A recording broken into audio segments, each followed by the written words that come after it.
일타 강사와 함께하는 경제일타입법. 오늘은요, 한국반도체산업협회 안기현 전무님 오셨습니다. 안녕하세요. 예, 안녕하십니까. 반갑습니다. 한국반도체산업협회 안기현 전무라고 합니다. 네, 전무님 요즘에 반도체가 정말 뜨겁습니다. 근데 우리나라는 사실 반도체가 정말 강국이잖아요. 실제로 뭐 한국 반도체, 메모리 반도체는 뭐 글로벌에서 1위를 하고 있고 뭐 이런데 전체적인 현재 글로벌 점유율 한번 설명 좀 부탁드릴게요. 반도체 점유율 브랜드 기준으로 보면 미국이 전체 50% 이상 차지하고 있고요. 우리는 20% 차지하고 있고요. 미국이 제일 많이 하고 우리가 그 다음입니다. 2등이죠. 공급자 기준으로. 그 다음에 이제 일본, 유럽, 대만, 중국 뭐 이런 나라들이 비슷합니다.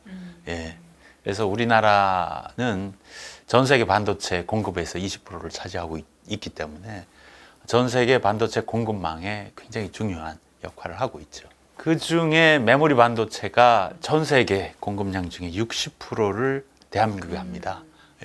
대한민국 하니까 그것도 굉장히 중요하고요. 요즘 최근에 더 중요해진 메모리 반도체 중에 D램이라는 것은 70%를 또 공급합니다. 그러니까 우리나라 반도체가 없으면 전 세계 전자제품 공급망에 심각한 문제가 일어납니다. 사실 최근에 이제 미국과 중국의 반도체 패권 경쟁이 너무 이제 심화됐는데요. 그동안까지는 뭐 한국이 그렇게까지 크게 손해 볼 건 없었다. 약간 이런 좀 평가가 많더라고요. 근데 어찌 됐건 두 나라가 싸우면 중간에 낀 우리나라 입장에서는 좋을 게 없을 것 같은데 앞으로 전개는 조금 어떻게 될 거라고 생각하실까요? 이제 언론에 보면 패권 경쟁, 패권 전쟁, 뭔가 싸우는 듯한 느낌이잖아요. 우리나라는 뭐 거기에 큰 영향은 사실 없습니다. 우리나라 자체는. 왜 없다? 왜요? 그러니까 두 나라 간에 우리가 거기에 끼어들 여지는 없어요. 왜냐하면 한국과 미국과의 관계, 한국과 중국과의 관계가 또 별도로 따로 있거든요. 따로 있어서 이 관계를 훼손시킬 만한 것이 우리나라는 없습니다. 둘 사이의 관계에 있어서.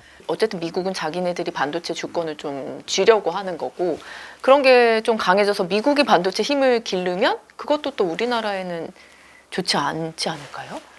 그거는 이제 미국과 중국과의 관계는 아니죠. 근데 미국 자체가 반도체 제조를 스스로 하고 싶어 합니다. 첨단 반도체 안 했거든요, 제조를.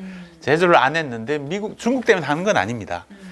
이 첨단 반도체가 있어야 관련 산업이 유지가 되기 때문에 미국의 문제 때문에 미국이 첨단 반도체 제조를 하려고 하는 거죠. 미중 간의 문제는 사실 아니기 때문에 우리하고 관계는 사실 없지요. 관계는 없는데 문제는 그러니까 우리는 첨단 반도체 제조를 전 세계에서 제일 잘하는 나라입니다. 근데 미국도 첨단 반도체 제조를 하고 싶어 해요. 그러니까 그 사이의 관계는 좀 있는 거죠. 그 사이의 관계. 미중 간의 관계 때문에 그런 건 아니고 한미 간의 관계. 그동안은 협력의 관계였거든요. 미국의 장비를 우리가 갖다가 첨단 제조 시설을 만들어서 첨단 반도체를 만들어서 미국도 주고 중국도 주고 했는데 이제 만드는 국가가 미국도 공장이 있고 유럽도 있고 일본도 있고 뭐 한국도 있고 대만도 있으니까 많아졌잖아요, 나라가. 근데 그거는 이제 많아졌다는 것은 경쟁이 전보다 치열해졌다. 그래서 영향은 받을 수 있다. 그러나 우리가 잘해야 된다. 잘하면 된다. 그러면 이 미중 갈등으로 인해서 중국의 반도체 자립 능력이 커진다라는 의견에 대해서는 혹시 그럴 수 있습니다. 근데 이제 그 미국하고 중국이 다른 점은 미국은 반도체 제조 기술의 태생국입니다. 그러니까 종주국이죠. 반도체 제조 입장에서는 미국은 기술력이 우리보다 좋아요. 제조 시설이 없을 뿐이지. 근데 중국은 반도체 수요국입니다. 수요국이고 제조 입장에서는 후발국이죠. 그러니까 반도체를 사서 쓰는 나라입니다. 사서 쓰는 나라인데 중국도 사서 쓰다 보니까 만들어서 쓰고 싶어요. 그래서 반도체를 하는 거거든요. 근데 미국은 또 못하게 해요. 그러니까 제조 시설에 필요한 장비를 미국 장비인데 안 줘요. 안 주니까 중국 나 하고 싶은데 장비 안 주면 어떻게 하지 하니까 만들어 쓰자. 그래서 이제 그걸 개발하고 있습니다. 장비 개발하고 소재 개발하고 있어요. 이거 잘 개발하면 자립하겠죠. 근데 언제 잘 개발될지는 잘 모릅니다. 근데 빨리 낼지 늦게 낼지 언제 될지 잘 모릅니다. 어쨌든 미국이 그런 방법으로 규제를 하니까 중국은 규제하는 것을 스스로 만들어서 쓴다. 라는 전략으로 가고 있죠. 얼마 전에 그 삼성전자와 네덜란드 ASML하고 이제 반도체 동맹 맺어서 뭐 연구소를 이제 짓겠다 이런 얘기 보도가 나왔는데요. 이 ASML이 보유한 이 노광 장비 EUV 기술이 참 중요하다고 업계에서도 이제 다 주목하고 있는데 그 기술 먼저 설명 좀 부탁드릴게요. 반도체는 이제 여러 공정이 있습니다. 여러 공정이 노광, 식각, 뭐 증착, 그리고 평탄화 뭐 이런 공정들이 있는데요. 그 중에 제일 비싼 장비를 쓰는 게 노광 장비입니다. 그러니까 제일 비싼 장비를 쓰니까 제일 중요하다고 얘기해요. 근데 문제는 첨단 노광 장비는 유럽, 네덜란드 ASML 밖에 못 만들어요. 다른 장비들은 뭐 만드는 기업이 몇 개 있어요. 이제 복수로 있습니다. 여러 군데 있는데 그 ASML에서 만드는 장비가 유일해요. 예, 유일한데 근데 그것도 지금 원하는 기업들 다 줄 수가 없어요. 그죠. 생산 규모가 제한되어 있기 때문에 1년에 한 몇 대 정도 만드는 건가요? 지금 EUV 기준으로 그러니까 42대, 예, 42대라고 합니다. 근데 이제 하이NA라고 네. 차세대 노광 장비는 더 숫자가 줄겠죠. 인텔이 먼저 가져갔잖아요. 그 인텔이 주문을 이제 그렇죠. 예, 주문을 해서 먼저 가겠다고 네. 가져가겠다 예약은 다 돼 있습니다.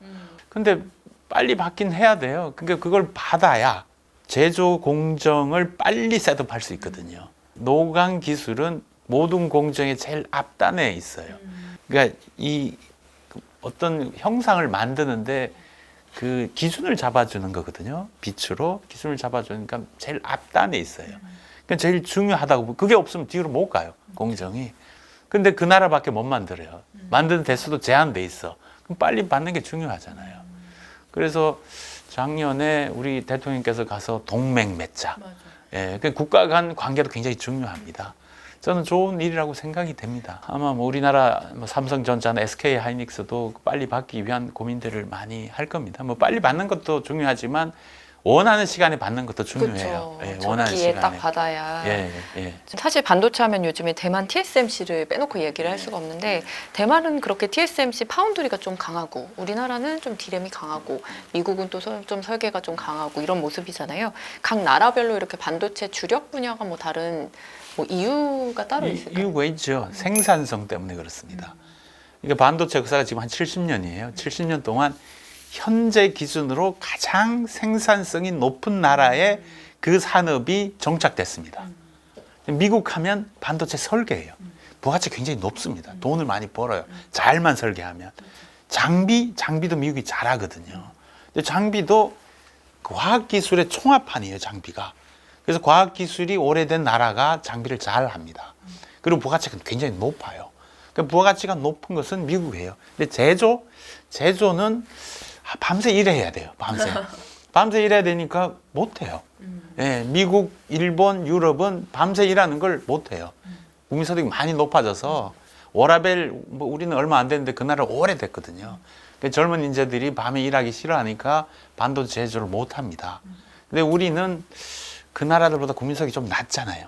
그래서 밤에도 일을 열심히 하고요. 또 밤에 뭘 하는 걸 또 좋아해요. 그러니까 우리가 반도체 제조 입장에서는 우리가 굉장히 생산성이 높아요. 그건 대만도 마찬가지입니다.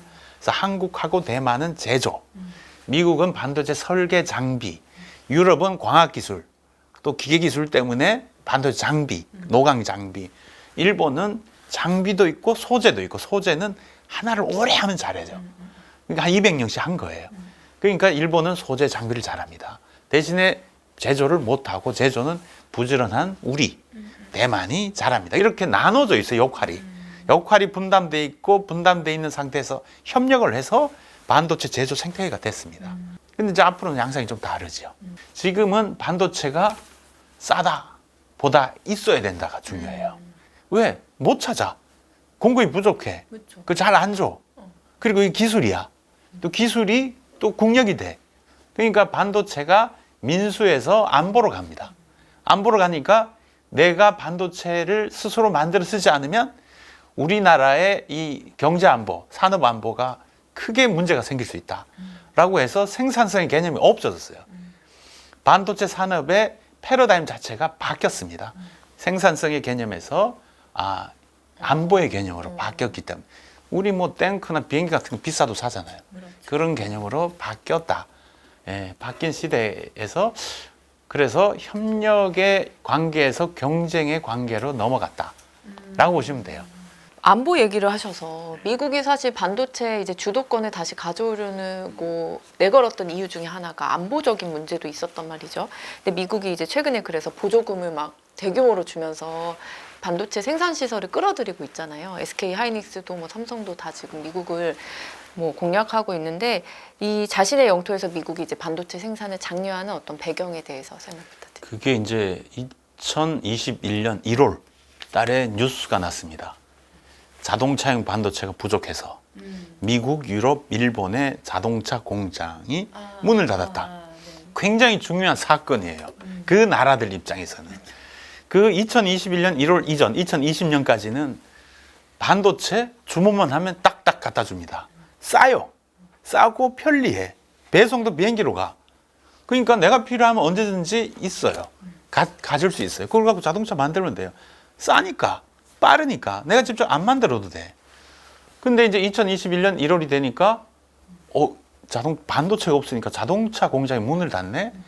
근데 민주주의 국가에서 굉장히 중요한 일이에요. 자동차 산업은 고용 창출 효과가 높습니다. 자동차 부가가치가 높아요. 자동차 산업이 무너지면 민주주의가 무너질 수도 있어요.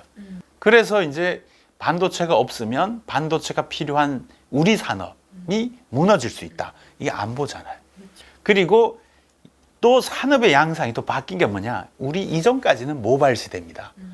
모바일 폰을 쓰잖아요. 이제 모바일 폰은 미국, 일본, 유럽에서 안 만들어요. 싸니까. 싸게 만들 수 있는 나라에서 만들어요. 그 반도체 이동을 미국으로 안 해도 돼요. 중국이나 동남아시아에 있어도 됩니다. 근데 지금 모빌리티 시대입니다. 자동차요. 자동차는 절대 그 나라들이 자동차 산업을 물려주지 않습니다. 왜? 비싸요. 한 대 1억이요. 휴대폰 100만 원이잖아요. 그러니까 1억짜리 자동차를 만들면 몇 천만 원 남을 거 아니에요. 그 나라에 그냥 있어요. 이 산업을 유지해야 돼. 그럼 직접 만들어 쓸 수밖에 없잖아요. 근데 직접 만들면 좀 비싸져요. 비싸면 안 되잖아요. 그 비싼 만큼 정부가 돈을 줘요. 보충을 해주는 거예요. 그게 보조금입니다. 보조금. 예. 그래서 이제 이게 산업의 양상이 많이 바뀌어가는. 그러니까 모빌리티 시대가 되면서 반도체가 중요하고 반도체가 중요하니까 내가 만들어 써야 된다. 써야 되는데 생산성 때문에 가격이 높아진다. 정부가 돈을 떼어준다. 보조금이에요. 근데 국가별 보조금 주는 거예요. 그래서. 예. 아까 전에도 제가 중국의 미중 반도체 경쟁이 중국의 자생력을 키우는 거 아니냐 이런 얘기 한번 여쭤봤었는데 중국 반도체 기술이 지금 한국과는 한 몇 년 정도 차이가 난다고 볼 수 있을까요? 메모리 반도체, 시스템 반도체 제조. 시스템 반도체 제조는 한 5년 차이가 있다고 보시면 되고요. 메모리 반도체는 D램은 한 5년, 낸드 플래시는 3년 이렇게 봐요. 예. 앞으로는 그럼 좀 어떻게 흘러갈까요? 중국의 기술력이 뭐 단기간에 그렇게 막 기술력이 막 높아지고 하진 않겠지만 우리나라를 위협할 정도로 그래도 좀 클 걸로 보시는지. 위협할 정도로 클 것 같습니다. 우리나라를 위협할 정도로. 미국이 규제를 하지만 중국의 제조는 천천히 가지만 앞으로는 갑니다. 예. 얼마 전에 작년이죠. 하웨이 폰에 맞아요. SMIC라는 네, 그 12 중국의 시스템 반도체 네. 제조 기업이 7나노. 7나노짜리를 만들었다. 네. 미국은 14나노 이하 못 만들게 제재를 했는데 그러니까요. 7나노를 만들었다고 난리가 났어요. 예. 그러니까 제재를 했는데 제재를 뛰어넘어서 만들었어요. 예. 뭐 그럼 또 갈 수도 있잖아요. D램도 18나노로 제한했는데요. 이게 18나노 더 하는 것 같아요. 그리고 낸드 플래시는 쌓는 거잖아요. 128단 제한했는데요. 최근에 그 기술 더 올라가는 것 같아요. 예. 그러니까 스물 가긴 합니다. 근데 문제는 뭐냐? 우리나라의 삼성전자나 SK 하이닉스는 메모리 반도체 세계 최고의 기술을 가졌는데 기술 개발이 느려졌어요. 어려워서. 그렇죠. 이제는 너무 높아졌으니까 너무 높아서 기술이. 어려웠으니까 제일 앞에 쓰는 우리는 천천히 갈 수밖에 없어요. 옛날에 빨리 달렸는데 걸어가다가 지금 걷는 것도 힘들어요. 그렇죠. 근데 중국 뒤에서 쫓아오는 거잖아요. 막 못 가게 다리를 잡고 있지만 오는 게 보여. 네, 보여. 그 격차는 점점 줄어들 것 같아요. 예, 우리도 정신 차려야 돼요. 예, 미국의 규제 때문에 중국이 뭐 안 올 것이다, 늦게 올 것이다. 그건 옛날에 우리가 뛸 때 얘기고, 우린 뛰질 못한다니까요. 지금 뭐 걷는 것도 힘들어요. 예, 그러니까 뒤에 오는 사람이 유리해요. 예, 앞에 있는 사람이 힘들수록 뒤에 오는 사람이 유리합니다. 그 중국 점점 더 격차 줄어들 것 같기도 해요. 예, 그래서 우리 정신 바짝 차립시다. 아까 뭐 한국과 미국에 대한 반도체 관계가 이제 뭐 미중 갈등뿐만 아니라 한국과 미국은 뭐 따르게 이제 관계가 있다 뭐 이런 얘기를 해주셨는데 반도체 관계에서 뭐 한국과 미국, 한국과 중국 다 어떻게 조금 뭐 너무 좋아요. 한국과 중국. 아까 그랬잖아요. 중국은 반도체 수요국이에요. 수요국이죠. 네. 그러니까 전자제품 조립을 대부분 중국에서 하잖아요. 우리 뭐 휴대폰 메이드 인 차이나, 뭐 우리 전자제품 메이드 인 차이나 많이 쓰잖아요. 네. 그 중국이 싸게 만들 수 있기 때문에. 그래서 반도체가 그 나라에서 쓰여요. 그럼 우리는 수출국이거든. 그 중국이 필요한 만큼 반도체를 공급해줘요. 여기까지 아무 문제 없어요. 왜? 중국에서 만든 전자제품 미국도 가잖아요. 그럼 미국도 좋잖아요. 싼 거 쓰니까, 모바일 시대니까. 근데 그래서 중국이 반도체를 사용해서 전자제품을 만드는 문제에 대해서는 미국도 지금까지 뭐라 한 적은 없어요. 그리고 우리는 거기에 공급하는 역할을 해요. 그리고 우리가 공급하는 반도체 때문에 중국의 전자제품 산업은 좋아요. 그 우리 좋잖아요. 서로 필요한 존재입니다. 예. 근데 자꾸 사람들이 갈등을 부추겨. 뭐 안 부추겼으면 좋겠어. 우리 좋아하는 사이인데 왜 니들은 안 싸우냐고 자꾸 왜 물어봐. 예. 좋아요. 그 한국, 미국 좋아요. 미국은 그 전 세계에서 반도체 장비를 제일 잘 만드는 나라입니다.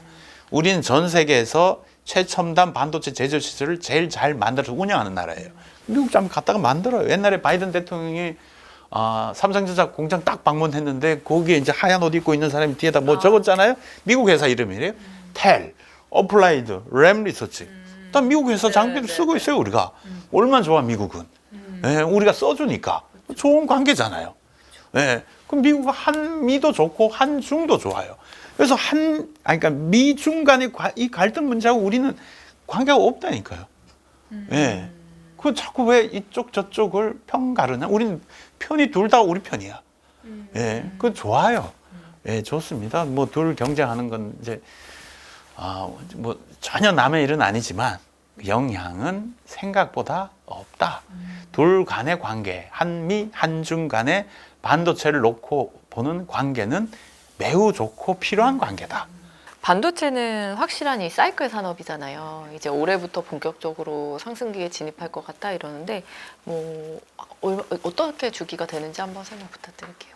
지금 반도체는 사이클에 경기에 영향을 받습니다. 예, 경기에 영향을 받는데 2022년 4, 4분기부터 떨어지기 시작했어요. 그때 무슨 일이 있었냐? 코로나가 끝나니까 인플레이션 때문에 금리를 올렸어요. 미국 중심으로. 금리를 올리면 이 실물 경제가 위축되잖아요. 위축되니까 사람들이 꼭 필요한 거 아니면 안 사요. 안 사는 것 중에 하나가 대표적인 게 휴대폰입니다. 그러니까 안 사니까 그 안에 반도체 많이 들어가요.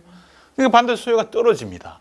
반도체 가격만 떨어진 게 아니고 주식도 많이 떨어져서 마음이 아픈 사람이 많았죠. 1년 동안 쫙 해서 작년 3, 4분기까지 1년 내내 떨어졌어요.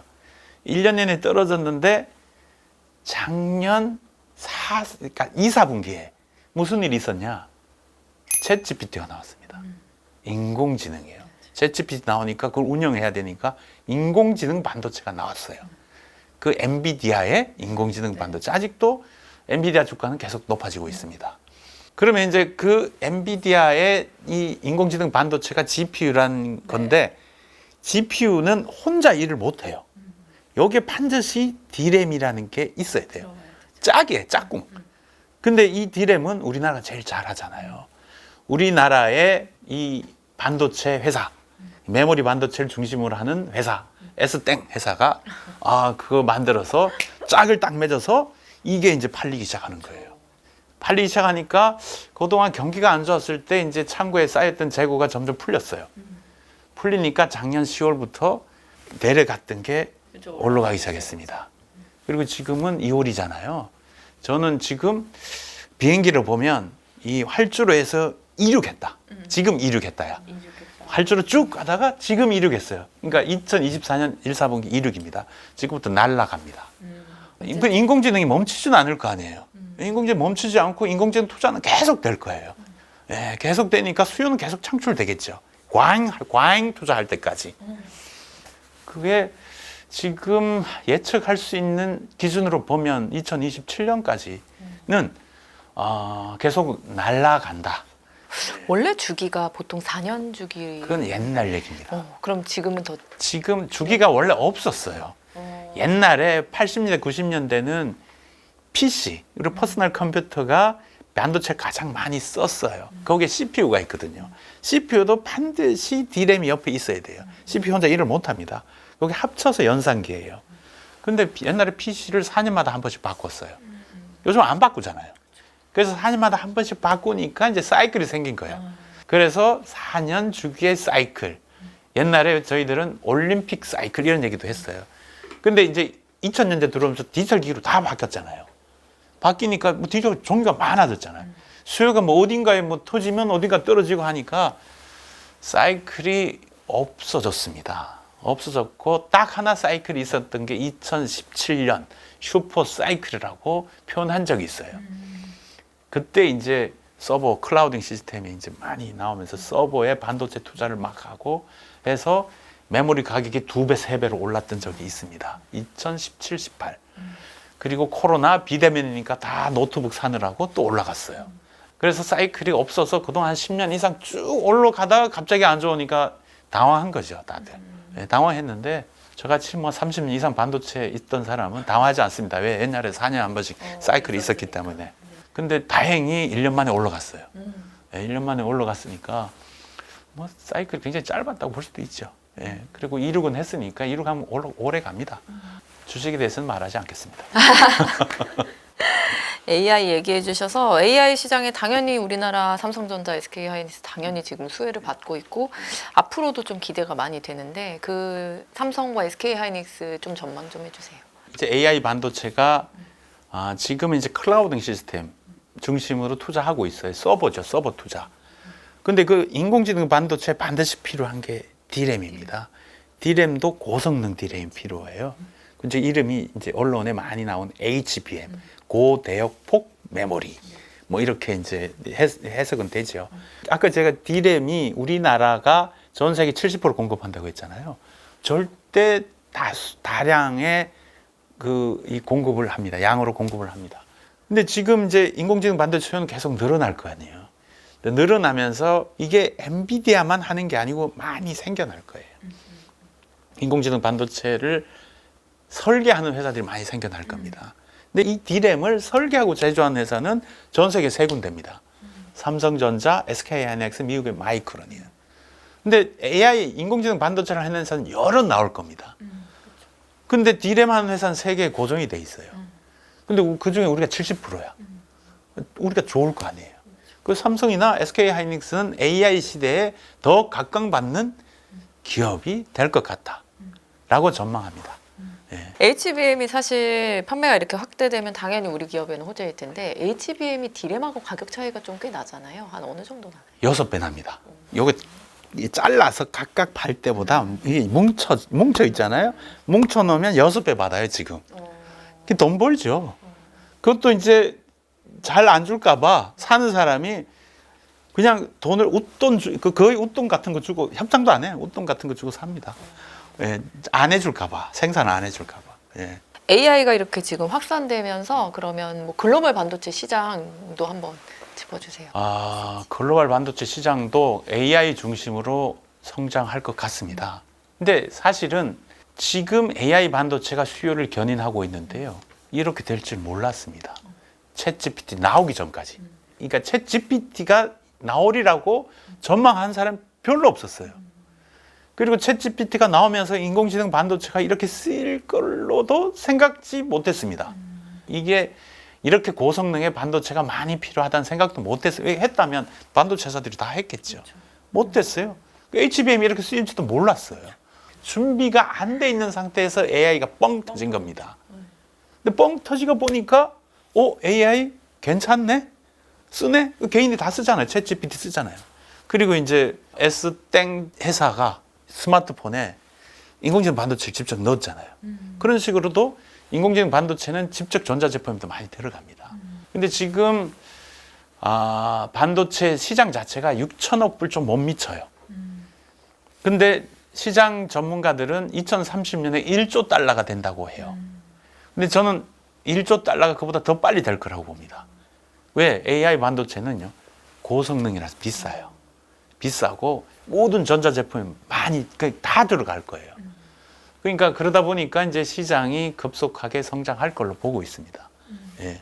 그런 차원에서 메모리, 그러니까 D램도 AI 아닌 것보다 AI 아닌 반도체보다 훨씬 많이 들어가요. 2배 이상 들어갑니다.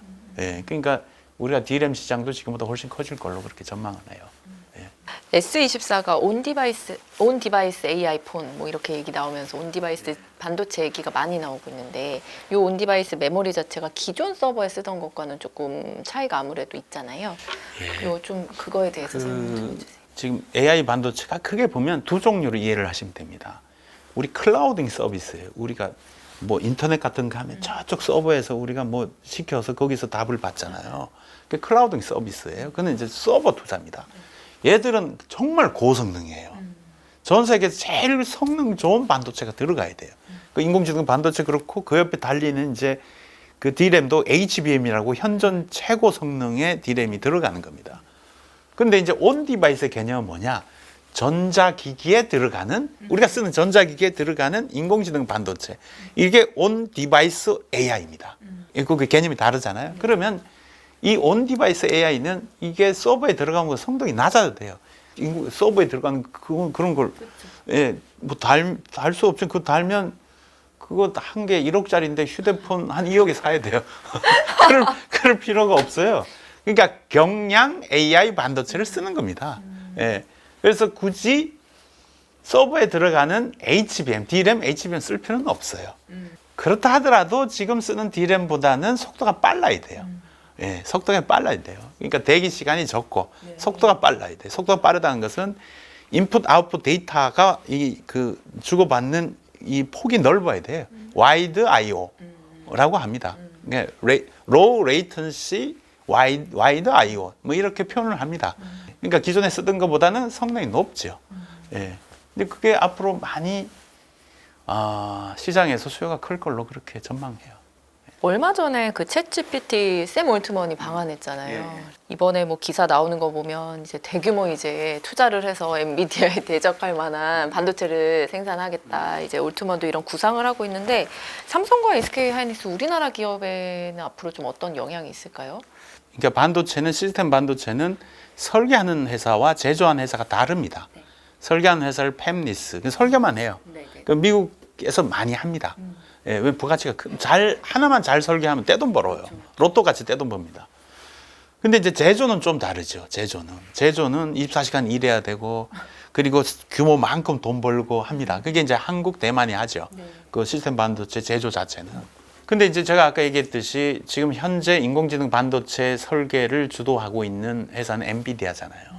그러니까 나머지 회사들도 인공지능 반도체를 하고 있어요. 그런 회사들 제품이 나올 거 아닙니까? 나오면 이 제조는 한국, 대만에 맡기겠죠. 예, 맡기겠죠. 이게 좀 다른 개념이라고 보시면 되고요. 올트만의 오픈 AI, 또 AI 반도체가 필요해요. AI 반도체 필요한 반도체 설계해야 될 거 아닙니까? 할 수 있어요.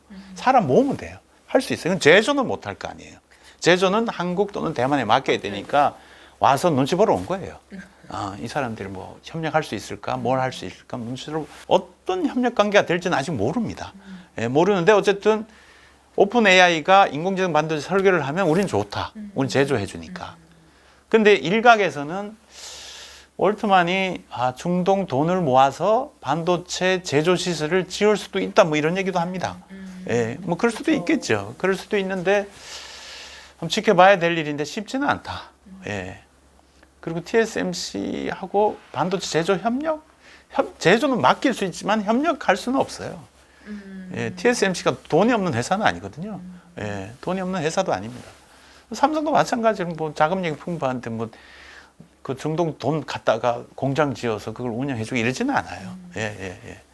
아까 인공지능 AI가 이제 빵 터지면서 반도체 시장도 이제 막 잘 가고 있다고 상승하고 있다고 하셨는데 우리 기업들이 여기에 좀 적절한 지금 대응 구조를 좀 갖고 있는 편인가요? 일단 이제 그 D램, HBM 준비는 S땡, S땡 둘 다 S땡인데요. 그래서 다 준비돼 있습니다. 예, 다 준비돼 있고 우리가 세계 최초로 우리나라 회사가 세계 최초로 인공지능 엔비디아 GPU하고 해서 쓰이고 있잖아요 지금. 예, 그걸 돈 많이 벌고 있습니다. 그리고 이제 시스템 반도체로 가면 GPU를 직접 이제 인공지능 반도체 직접 설계하는 회사도 있어요. 예, 우리 스타트업 중심으로 인공지능 반도체 설계하는 회사들도 있고 시제품도 만들어서 테스트 중에 있습니다. 잘 됐으면 좋겠습니다. 그리고 우리가 서버용으로 했기 때문에 온 디바이스용도 잘 할 것 같아요. 예, 온 디바이스용도 이제 그건 경량이니까 잘해서 여러 가지 전자제품이 들어갔으면 좋겠습니다. 그리고 제조 입장에서 보면 이제 삼성전자는 인공지능 반도체, D램 이제 같이 합쳐서 패키징하는 기술도 갖고 있어요. 예, 기술은 다 갖고 있습니다. 이제 좋은 고객을 확보하는 게 앞으로 해야 될 일인데 준비는 잘 돼 있다. 예, 준비는 잘 돼 있다. 근데 그렇다 하더라도 이제 고객 확보가 중요한데요. 고객 확보 좀 열심히 좀 했으면 좋겠다. 예. HBM에서 사실 하이닉스가 삼성을 조금 많이 앞서고 있는 걸로 보도가 되고 뭐 사실 HBM이 전체 시장에서 반도체 시장에서 아직 차지하는 비중은 적지만 이제 앞으로 커질 거잖아요. 그 삼성과 SK 하이닉스 지금 현재 상황이 좀 어떻게 보세요? 그러니까 아무도 예상을 못했으니까 하이닉스는 어떻게 준비되어 있는지 자세한 내막은 모릅니다. 예, 알려고도 하지 않습니다. 어쨌든 준비가 돼 있었어요. 아무도 전망 못한 그 제품이 준비가 돼 있었어요. 그 빵 터졌잖아요. 아무도 전망을 못했으니까 삼성은 조금 밀어놓은 거예요. 안 한 건 아니에요. 예, 안 한 건 아닌데 조금 밀어놨는데 빵 터진 거야. 그러니까 시간 지연이 생긴 거지 여기는. 뭐 그럼에도 불구하고 지금 기술 개발을 했는데 우리 시장은 고객 확보가 굉장히 중요해요. 누구랑 먼저 손을 잡고 하느냐가 그게 주도권이잖아요. 그렇죠. 예, 그게 이제 삼성은 좀 늦은 거죠. HBM만 보면 좀 늦은 겁니다. 그래서 뭐 고객 확보를 위해서 열심히 하긴 합니다. 예, 하긴 하는데 이제 하이닉스는 일본 고객, 엔비디아 입장에서 일본 고객이니까 예, 그 일본 고객으로서의 혜택은 누리고 있는 중입니다. 예, 누리고 있는 중인데 뭐 이쪽은 뭐 우리가 월등히 기술이 뛰어나기 때문에 뭐 당분간 계속 갈 걸로 그렇게 보고 있습니다. 정부가 막 622조 투입해서 세계 최대 이제 반도체 메가 클러스터 구축하겠다. 반도체에 막 힘을 지금 싣고 있잖아요. 당연히 우리 기업들한테는 뭐 당연히 뭐 삼성, SK, 하이닉스 비롯해서 소부장까지도 다 좀 긍정적인 효과가 나타날 것 같은데 전망 좀 한번 설명해 주세요. 이게 622조를 정부가 투자하는 건 아닙니다. 기업이 투자하는 기업이 겁니다. 하는 거죠. 기업이 투자를 하고 622조 투자할 수 있는 기반을 마련해 주는 건 정부죠. 네, 네, 맞아요. 정부고 저는 이게 우리나라 반도체 산업의 생사를 가를 곳이다 라고 생각합니다. 이제 제조 시설이 들어서잖아요. 반도체 직접 만들고 소부장 기업들도 다 들어오잖아요. 근데 이제 지금은 이런 이 클러스터를 한국만 하는 게 아닙니다. 일본도 하고요. 미국도 하고 유럽도 해요. 그럼 그 나라들하고 경쟁을 해야 돼요. 예, 경쟁을 해야 됩니다. 뭐 다 같이 잘 살면 좋아요. 다 같이 잘 살면 좋은데 뭐 경기가 안 좋아서 누구는 안 좋을 수도 있잖아요. 근데 우리가 안 좋으면 안 되죠. 예, 그중에 우리는 괜찮아야 돼. 우리가 괜찮으려면 그 기반에 있는 시설들이 적절한 타이밍에 잘 구축이 돼서 운영이 돼야 돼요. 그래서 운영이 되려면 여러 가지 또 지원해줘야 될 조건들이 있잖아요. 일단 땅을 사야지, 그리고 잘 정지를 해야지, 그리고 물을 땡겨와야지, 전기도 땡겨와야지. 그러는 과정에서 또 시끄러우면 못해요. 물이 뭐 건물 지으면 막 뭐 저기 현수막 걸려 있고 뭐 이러잖아요.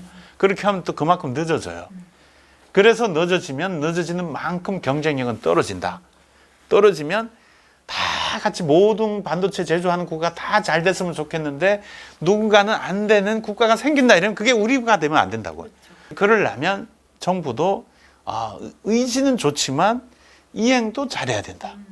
그리고 국민들도 조금 이해관계가 있을 수 있지만 그래도 도와줘야 된다. 그리고 희생도 좀 필요하다. 예, 그 국가가 중요하고 또 우리 후배들, 후손들이 또 중요하잖아요. 물려줘야 돼. 이건 물려줘야 될 일이잖아요. 저는 그게 안 들어갈 거예요. 나이가 있어서. 그래서 그걸 잘 지어서 물려줘야 되는데 우리가 거기에 대한 책임이 있는데 책임을 못 지키고 못 물려주게 생겼어.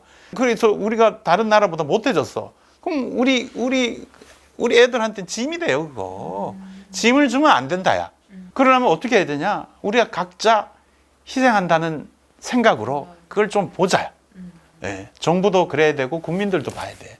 반도체 시장이 워낙 요즘에 급격하게 변하고 다들 주도권을 쥐려고 하고 경쟁도 치열하고 이렇잖아요.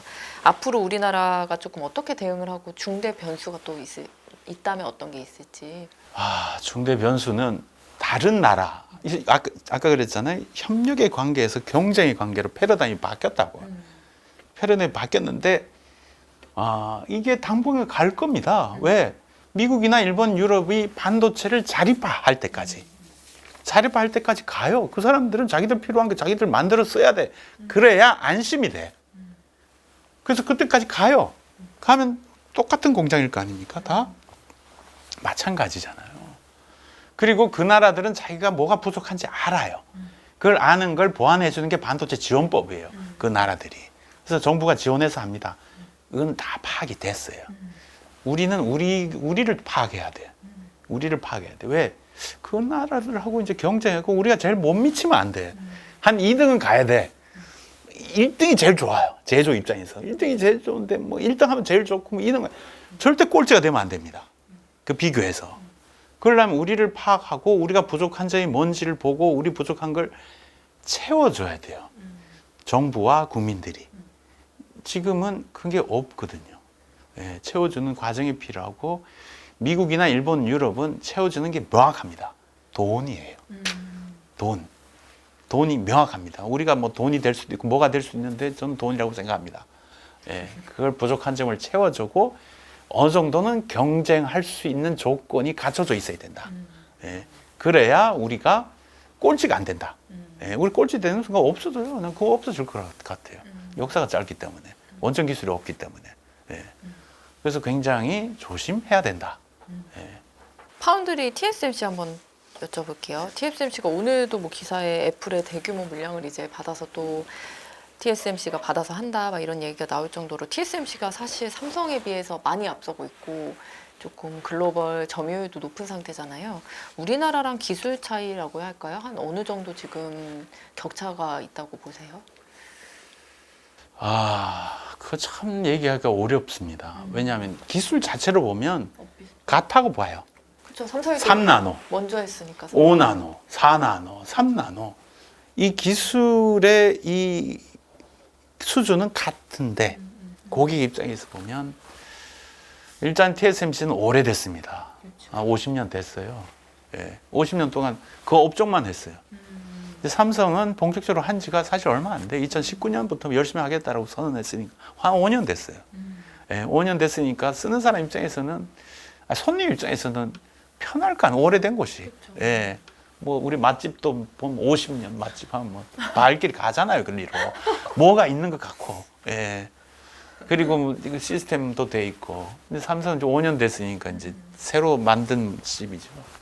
그런 게 하나 있고, 두 번째는 이제 고객 입장에서 보면 이제 신뢰성 문제도 사실 있어요. 예. 맛집 이러면 맛 있다고 가는 거잖아요. 그렇죠. 예. 근데 새로 생긴 집 맛있을까? 뭐 이러니까. 그래서 아무래도 손님 그쪽으로 많이 가게 돼 있습니다. 많이 가게 돼 있지만 그래도 우리는 포기하면 안 된다. 예, 왜냐하면 고객 입장에서는 하나만 있으면 위험해요. 막 TSMC가 막 기분 나쁘게 할 수도 있잖아요. 그럼 나 저리 갈래. 맛집인데 50년 맛집인데 뭐 반찬 더 달라면 왜 더 줘요? 뭐 이렇게 막 따져. 그럼 뭐 옆집에 갈 수도 있잖아요. 옆집에 가는데 맛있을 수도 있잖아요. 예, 예. 근데 그렇게 해서 시간이 좀 필요하다는 거지. 자꾸 이제 우리는 기술 수준 우리가 어느 정도 격차가 있을까 뭐 언제 따라 이런 생각 지금 하면 안 돼요. 어쨌든 파운드리는 서비스업입니다. 서비스업은 고객하고의 신뢰 관계예요. 신뢰 관계는 시간이 필요해요. 시간을 두고 우리가 천천히라도 시간을 두고 가면 된다. 왜? 기술적인 차이는 없다. 단 고객하고의 신뢰 관계는 우리가 시간이 걸려서 확보는 해야 된다. 그럼 빨리 안 된다. 나를 믿어달라 이럴 수는 없잖아요. 몇 번 와봐야 맛을 아는 거지. 예. 규모도 꽤 차이 나지 않나요? TSMC랑 삼성 파운드리랑? 근데 그건 또 이해를 하셔야지. TSMC는 그것만 해요. 시스템 반도체 파운드리만. 삼성은 메모리도 있고 시스템 반도체 있어요. 전체 공장 규모를 합치면 비슷해요. 시스템 반도체와 메모리를 같이 하는 회사는 전 세계에서 삼성전자밖에 없습니다. 그게 좀 부담이 크죠, 사실. 같이 하는 거에 대해서는 어떻게 생각하세요? 사실 그게 약점으로 지목되는 경우도 있잖아요. 삼성전자가 두 개를 같이 하는 점. 장점도 있어요. 메모리는 가격 등락이 있잖아요. 그쵸. 시스템 반도체는 등락이 덜 해요. 예, 그러니까 상호 보완적이지, 시장 상황에 따라서. 상호 보완적이라고 장점은 있다. 단점은 뭐 있을 수는 있겠죠. 왜냐하면 이제 메모리 반도체는 만들어서 창고에 쌓아놓고 이렇게 꺼내서 파는 거고, 시스템 반도체는 주문 오면 주문 온 대로 만들어주는 거고, 이거 좀 다르잖아요. 하나는 제조업이고 하나는 서비스업이에요. 뭐 요런 건 있지만 기술적으로는 큰 차이는 없다. 예.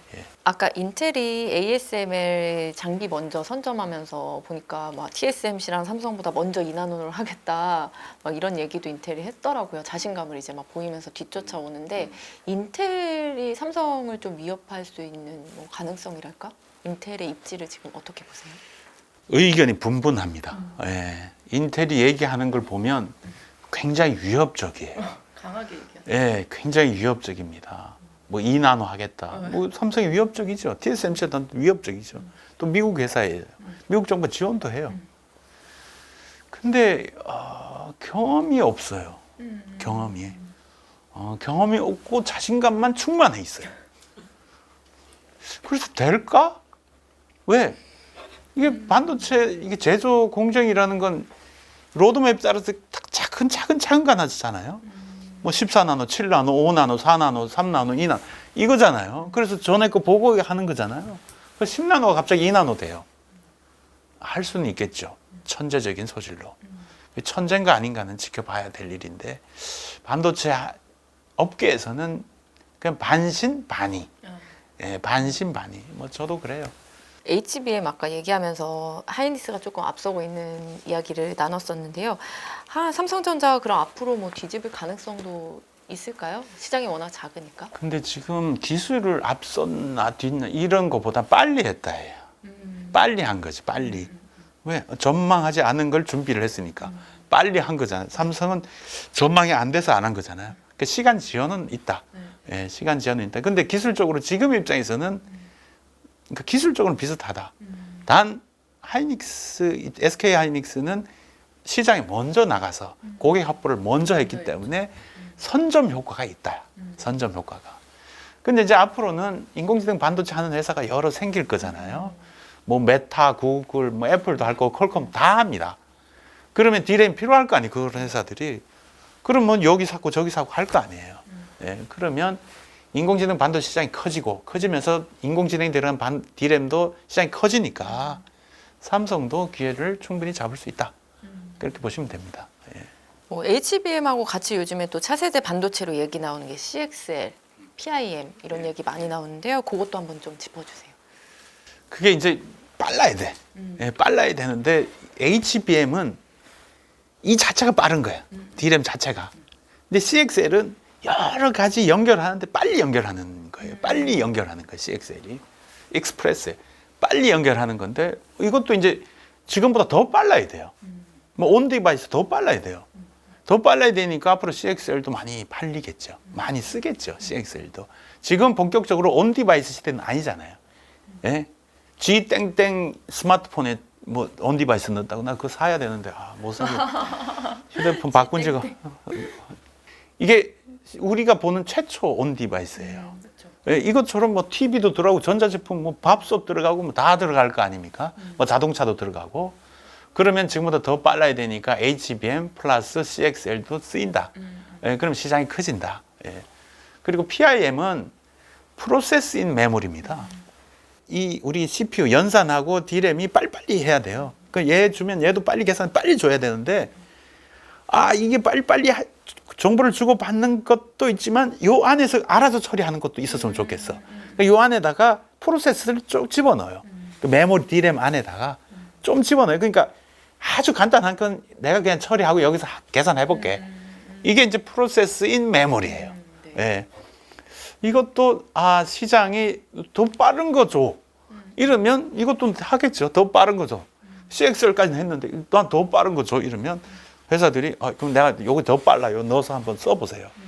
이제 이렇게 하겠죠. 근데 그런 것들도 점점 더 이제 시장에서는 인공지능 시대가 되면서 데이터의 연산, 데이터의 이 교환, 데이터의 교환의 속도가 빨라야 되니까 이런 반도체들도 새로운 반도체들도 많이 나와서 쓰인다. 시장은 커진다. 예. CXL하고 PIM은 좀 삼성이 좀 강점을 갖고 있지 않나요? 그 삼성은 시스템 반도체 같이 하잖아요. 메모리고. CXL은 메모리 시스템 반도체 연결하는 거예요. 그러니까 아무래도 그 시스템 반도체 기술이 있으니까 그거 좀 나았겠죠. 그리고 PIM도 안에 프로세스가 들어가잖아요. 이건 시스템 반도체예요. 예, 그 메모리 안에 딱 집어넣는 거. 또 뭐 삼성이 그동안 하던 거니까 좀 나을 수 있겠죠. 예, 낫다는 얘기는 못 합니다. 나을 수 있겠죠. 왜? 안에서 해왔기 때문에. 이거 연결하는 거잖아요. 넣는 거잖아요. 그러니까 뭐 그럴 수 있다. 반도체 탑픽 꼽아주실 수 있다면? 투자 전략 반도체주. 주식 얘기는 좀 안 하시는 것 같아가지고. 주식 얘기는 제가 주식을 잘 못하기 때문에 자격이 없습니다. 네, 돈을 벌어본 적이 없어서. 그러면 지금 삼성전자, SK하이닉스 들어가고 싶은 사람들 들어가도 괜찮을까요? 그래도 이렇게 성장 호재들이 있어 보이는데? 이게 지금 2024잖아요. 제가 27 얘기했잖아요. 25, 26, 27. 근데 적어도 26까지는 계속 업황이 좋을 것 같아요. 근데 지금 주가가 3년 뒤를 반영했냐 안 했냐 이거잖아요. 3년 뒤 반영 안 했을 것 같은데요. 안 했을 것 같고 해봐야 1년 했을 것 같아요. 1년. 근데 우리는 그러면 2년 뒤를 본다. 2년 뒤가 지금보다 시장은 더 좋을 것 같거든요. 더 좋을 것 같아요. 2년 뒤를 보면. 그러면 지금 사도 괜찮지 않나? 근데 비싸다고 느낄 수는 있어요. 왜? 이게 지금 1년 전으로 돌아가면 많이 올랐어요. 1년 전. 많이 올랐기 때문에 1년 전 기억을 없애버리시면 돼요. 없애버리고 지금 리셋하고 지금 보고 미래를 봐. 그렇게 했으면 좋은데 저는 잘 안 돼요. 소심해서. 앞으로 이제 반도체가 당연히 시대를 주도할 것 같은데 네네. 앞으로 이제 반도체의 역할에 대해서 마무리로 반도체 전문가로서 한마디 반도체가 옛날보다 더 중요해졌습니다. 그러니까 반도체라는 게 우리 전자기기의 제일 말단에서 기능을 수행하는 거예요. 수행하니까 반도체가 없으면 전자기기가 돌아가지 않아요. 그리고 전자기기가 점점 더 성능이 좋아져요. 그리고 자동차 점점 더 똑똑해져요. 이 모빌리티잖아요. 그러면 그럴수록 반도체의 역할이 점점 커집니다. 특히 모빌리티로 가잖아요. 모바일 기기는 안전해요. 왜? 지가 움직이지 않잖아요. 모빌리티는 위험해요. 지 스스로 움직여요. 그러려면 정말 성능 좋은 반도체들이 들어가서 안전한 모빌리티 기기가 돼야 됩니다. 그 역할이 더 커지잖아요. 커져서 반도체 산업이 각 나라들한테 굉장히 중요합니다. 근데 우리도 마찬가지예요. 우리 경제도 중요하지만 우리나라 산업, 전자 산업에서도 반도체가 굉장히 중요해요. 그러니까 이거는 그냥 민수 산업의 개념으로 보지 마시고 안보 산업의 개념으로 봐서 국가와 국민들이 반도체 산업을 지키고 육성해 줘야 돼요. 그래서 그런 생각으로 반도체 산업을 봐달라. 그래서 제가 이런 얘기를 합니다. 미국이나 일본이나 유럽, 대만도 마찬가지로 그 나라들은 세금을 써가면서 반도체를 지원합니다. 근데 국민들이 거기에 대해서 저항이 없어요. 국민들이 지원해 주는 거예요. 국민들이 세금을 쓰는 거니까. 우리나라는 반도체를 잘 한다는 인식이 강해요. 그러니까 국민들이 좋아해요. 그리고 응원해요. 여기까지예요. 응원만 하지 마시고 지원도 좀 해줬으면 좋겠다. 지원의 개념으로 좀 봐달라. 우리가 지금까지는 강해서 국가에 도움이 되고 인류에 도움이 됐습니다. 대한민국 반도체 산업이. 그런데 지금은 상대적으로 보면 우리가 갖고 있는 강함이 위기가 될 수 있다. 상대적으로. 예. 제가 국가별로 꼴찌가 돼서는 안 된다. 그러면 죽어요. 예. 그래서 우리는 이걸 유지시키고 키워서 우리 후배들한테 온전히 물려줘야 된다. 그게 지금 우리가 기성세대들의 의무. 네, 오늘 안기현 전무님하고요 반도체 시장에 대해서 짚어봤습니다. 함께해 주셔서 감사합니다. 감사합니다.